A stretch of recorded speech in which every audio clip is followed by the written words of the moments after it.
negócio é o seguinte, então, migremos aqui para a física B. Exercício 12, 14, para começar.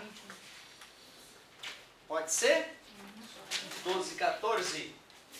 Página 21. Uma outra coisa que eu estava discutindo com a galera do segundo ano é que às vezes vale a pena vocês interagirem entre si, porque às vezes é um detalhezinho, entendeu? Que basta tu pegar ali, como é que tu fez isso aqui? Assim, legal, entendi, pum, já vai pro próximo, certo? Porque eu fui, por exemplo, naquele dia que a gente fez exercício juntos, eu resolvi isso com várias pessoas, certo? Então, se as pessoas se comunicassem, já matariam a dúvida uma da outra e gastaríamos energia em outro exercício. Não que eu me incomode de fazer, é só para agilizar a vida de vocês mesmo. Então, olha só. De bola? Um corpo de massa de 10 kg é preso a uma mola, produzindo um alongamento de 5 centímetros. Coloca-se agora este conjunto corpo-mola sobre o plano inclinado. Um plano inclinado θ isento de atrito. Está falando, na verdade, do ângulo de inclinação. Figura B. Ele diz quem é esse cosseno de θ e diz quem é o seno de θ. 0,6. Diz que a gravidade é 10 metros por segundo ao quadrado. E pergunta, é correto afirmar que no plano inclinado a mola sofre um alongamento de... Se eu fosse fazer o diagrama de corpo livre ali, na verdade não é corpo livre, né, porque está no plano, o diagrama de forças no corpo, eu teria o peso, teria a normal, certo? E quem mais? A força que a mola exerce no corpo, né? A força elástica. Concordam comigo? Eu decomporia o peso em Px e Py e a pergunta é, a força elástica está sendo equilibrada por quem? Por Px. Então, para que eu possa calcular a elongação, a deformação da mola, eu preciso calcular o Px. Como é que se calcula Px mesmo, já que o ângulo está entre P e Py? P vezes seno de θ. Show de bola. Qual era o peso do bloquinho? 100, né? 10 quilos, 10 vezes 10, 100 newtons, vezes 0,6, Px é igual a... Tu poderia, por regra de 3, pensar o seguinte, na figura 1, quando o bloquinho estava desse jeito, a força na mola era o próprio peso do bloco, concorda comigo? Se 100 newtons deformaram 5 centímetros, 60 newtons deformam x. Já que Hooke percebeu que as molas se comportam, né, diretamente proporcional, força com deformação. Para ficar chique a solução, vamos usar a lei de Hooke. Na primeira situação, a força aplicada na mola é o peso do bloco, a constante elástica da mola poderia determinar.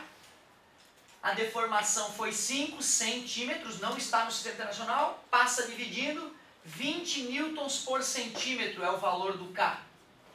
E agora que eu conheço a constante elástica da mola, na segunda situação, no plano inclinado, a força que estica a mola já não é mais 100. 60. Está dividido. 3 centímetros. Letra D. Certo, galerinha? Próximo. Vamos que vamos. 12, 13. 12, 13, essa aqui, ela é bem bonita. Tem umas questões aqui bem interessantes. Olha só que interessante essa 12, 13, vale a pena, mesmo para quem eu fiz na carteira, eu acho que essa é uma que vale a pena ser pedida de novo.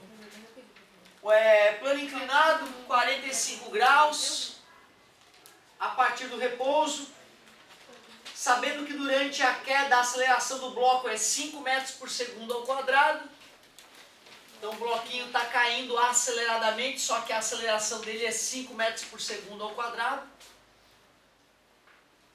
G igual a 10 metros por segundo ao quadrado. Podemos dizer que nesse caso, então, o coeficiente de atrito entre o bloco e o plano é tão poucos dados que não dá para acreditar, né? O cara pensa, pô, como? Bloco escorrega a partir do repouso, plano inclinado, faz ângulo 45 graus com horizontal, sabendo que durante a queda a aceleração é 5 metros por segundo ao quadrado, determine o coeficiente de atrito. O negócio é o seguinte, se o cara já exercitou alguns desses, o cara acaba percebendo que para 30 graus já tem uma aceleração de 5 metros por segundo ao quadrado. Quer dizer que em 45 graus deveria ser mais. Se não está sendo mais é porque realmente tem atrito. Então dessa situação a gente realmente já percebe, pô, tem alguma força atuando contrária ao movimento. Claro que nós não podemos esquecer que tem o peso, que vai ser decomposto em Px e Py, sendo que a Py gera como reação anormal. Na verdade não é que seja um par ação e reação. A reação ao peso atua na Terra, é uma força gravitacional. A reação anormal atua na superfície do plano inclinado, né? Uma coisa que a gente já discutiu bastante. Se eu quiser aplicar a segunda lei de Newton nesse corpo, força resultante igual a massa da aceleração, já que normal e Py se anulam, justamente por não serem ação e reação, essa possibilidade existe, quem é então a força resultante? Px menos Φ, Px menos Φ. Isso é igual à massa do corpo vezes a aceleração. Podemos deixar para colocar os números todos no final. Isso é uma coisa que seria interessante a gente começar a se acostumar. Questões mais complexas de física, elas são muito mais fáceis de resolver se primeiro tu não te preocupa com números. Tu vai botando as letras, vai acumulando as letras e vai isolando aquilo que tu quer. Depois que tu resolveu a encrenca, tu bota o númerozinho e faz as contas no final. Quem é Px? Vamos ver. Já que o ângulo está sempre entre P e Py, 45 graus, né? Então Px fica igual P vezes seno de 45. Py eu vou precisar, será? P vezes cosseno de 45. Claro que nesse caso, seno e 45 são iguais. Px é igual a P raiz de 2 sobre 2. Py é igual a P raiz de 2 sobre 2. Legal. Px eu já descobri quanto vale. Eu posso trocar P por M vezes G, tudo bem? Quem é a força de atrito mesmo? Posso escrever aqui separadamente ou embutir lá, não tem problema.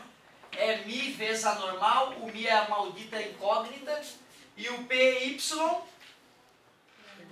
é a normal, posso substituir então por mg raiz de 2 sobre 2. Imaginem uma pessoa sem fé fazendo esse exercício. Não tem, meu querido. No meio do caminho, não pode. Os astros se desalinharam. Mas tenha fé que vai dar certo. Já viram, né, aquela passagem lá do... Eu sempre esqueço o nome do cara, Joseph Cleaver, eu acho que é uma coisa desse tipo. Era muito bom aquilo, né, cara? Então, como Joseph Cleaver, jamais desistam. Jamais desistam. Depois procura lá no YouTube que é de se mijar ali, já pega um pinico e bota do lado. Ó, o que dá pra fazer mesmo? Cortar as massas, dividir todos os termos por M. É isso que a gente fez, na verdade, de matemática. E eu quero isolar o μ, concorda comigo? O G não dá pra cortar porque não tem G lá, né, galerinha? Então eu vou isolar o μ, vou fazer assim, ó. Raiz de 2 sobre 2G menos A é igual a μ G raiz de 2 sobre 2. Tranquilo? E aí eu posso ainda, se eu quiser, raiz de 2 sobre 2G menos A, que multiplica 2 e divide G raiz de 2. Concordam comigo? Se tu quiser, tu ainda poderia multiplicar lá para dentro aqueles valores, né? Certo? Posso fazer a propriedade distributiva ali, vamos ver como é que vai ficar. μ é igual. O 2G raiz de 2 vai multiplicar raiz de 2 sobre 2G menos o 2G. 2 sobre G raiz de 2 vai multiplicar o A. μ é igual 1 menos racionalizar isso aqui, porque está feio isso aí, vou multiplicar por raiz de 2 em cima e embaixo, vai dar raiz de 2A sobre G, certo? Então chegamos a essa equação. E aí, depois que a gente chegou nessa equação, a gente substitui os valores. Eu tenho certeza que vocês ficariam mais confortáveis se eu tivesse substituído os valores antes. Eu não o fiz propositalmente. Porque mais difícil é bom para ti hoje, lembra? Quanto é que é mesmo mais ou menos a raiz de 2? 1.4, 1.41, dividiu por 2 dá 0,7, 1 menos 0,7, 0,3. Bonita questão, bonita. Tem piores, hein? Tem piores. Eu acho que aquela ali, só para dar dica, tá? Já que tu tá gostando da brincadeira, a 12,22, se eu não me engano, essa é mais gostosa ainda. A 12,22, olha só. Nessa questão desde o início eu já substituí o seno e o cosseno de 45 por 0,7 aproximadamente, daí fica bem mais fácil de fazer. Pois é, não, mas tu escutou o que eu falei? Eu fiz para ficar difícil. Eu recomendo isso, que tu sempre procure o caminho mais árduo, menos no vestibular. A não ser que seja discursiva. Porque isso vai te deixar, não é biológico, né? Se tu vai avacalhando, vai te fazer cada vez mais completo e mais difícil. Exercita mais, te deixa mais ágil, eu confesso. Eu, se estivesse no vestibular fazendo essa questão, eu não faria dessa maneira. Eu já substituiria de cara os valores. Neste caso específico, ficaria melhor. É verdade, tem toda razão. Vamos que vamos. Qual é a próxima? 12,22? Beleza. Nós estamos no volume 4 na Física B. Daqui a pouco migraremos para a Física C.